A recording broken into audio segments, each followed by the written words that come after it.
with that, I'd like to go ahead and kind of jump into this session here. As Lee mentioned, chargebacks, what can be done to minimize the risk.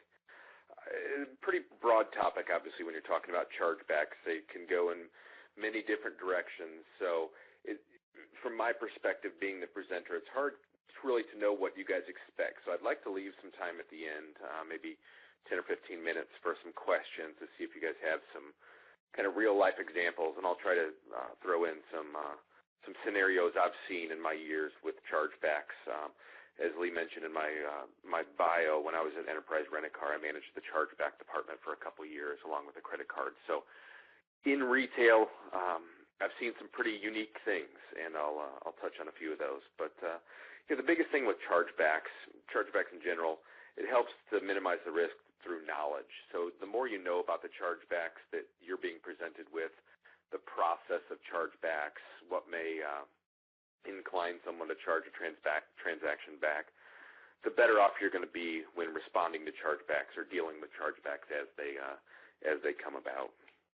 Assuming everybody's got the slides, if there's any issues with audio, I am on the old-fashioned phone to my ear, so no Bluetooth or anything. So if you have any issues, please, I believe, hit pound, and Lee will be notified.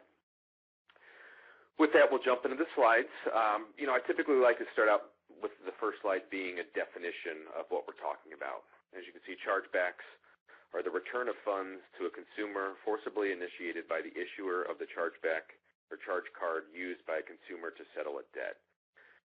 Hopefully, a consumer or a cardholder has exhausted all other methods before they issue a chargeback, but unfortunately, chargebacks are kind of the easy way out, and some people do start with that. So I've seen it both ways.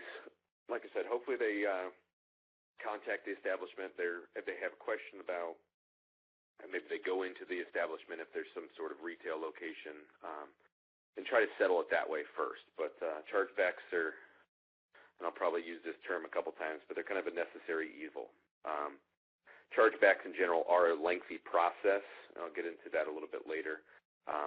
But that is something the networks are working on. So when I talk about networks, I'm talking about Visa, MasterCard, American Express, Discover, the different types of card types.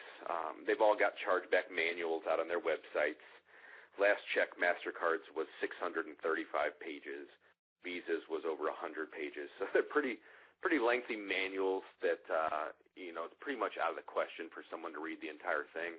I have read personally pretty much all of them just because of the amount of chargebacks I've dealt with in my time. It made sense.